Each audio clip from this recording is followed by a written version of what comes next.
कियो कहैन जाक जोगिया स कियो कहैन जाक जोगिया स हाँ जोगिया स पुछु रूसल महादेव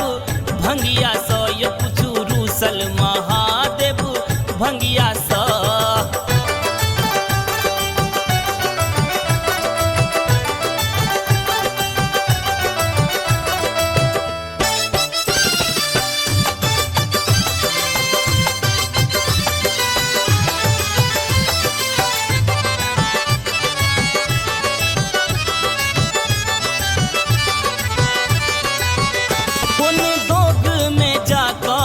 केला भांग खाए भोला जी बपुएला तन भस्म लगौने दिगंबर सोहरल अंग में सौंसे विषधर देखू हर दिन उमा भोर हरिया सा देखू हर दिन उमा भोर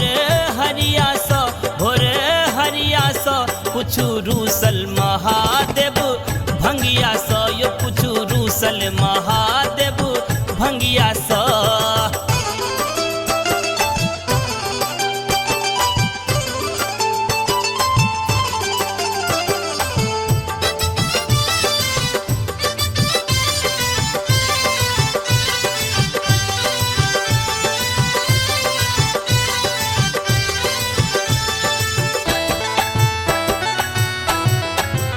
भंग खाए बताह बनल छे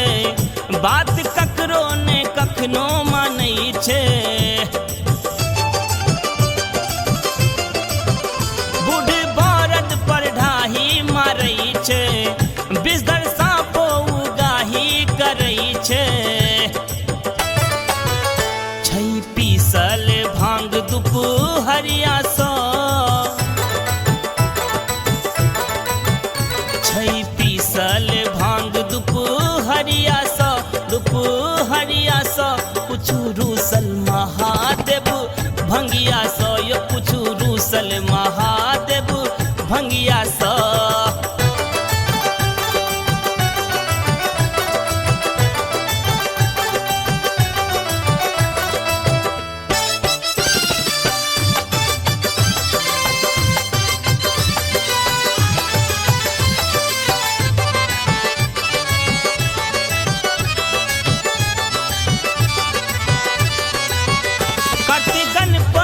भूखे कनै छे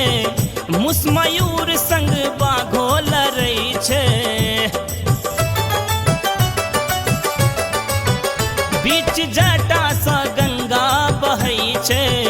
दुख दुखिया के भोला हरै छे करे माधव विनय त्रिपुररिया सा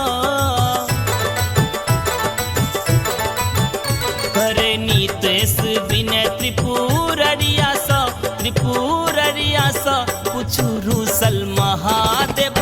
भंगिया सा यो पुछु रूसल महादेव भंगिया सा यो कहैन जाक जोगिया सा हाँ जोगिया सा पुछु रूसल महादेव भंगिया सा यो पुछु रूसल